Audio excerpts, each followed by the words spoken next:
Dobar dan, ja sam Nala de Snaucer, imam 7 mjeseci i hoću vam reći da moj uzgajivač Ante Lucin ima jednog mog malog rođaka koji je ostao slobodan i traži svoju obitelj zauvijek.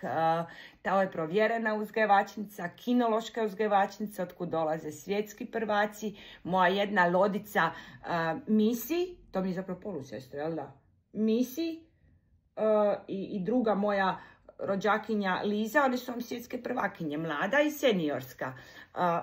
Provjereni uzgoj, zdravi, socijalizirani, dobri. Malog dečka ćemo vam tu ostaviti na slici.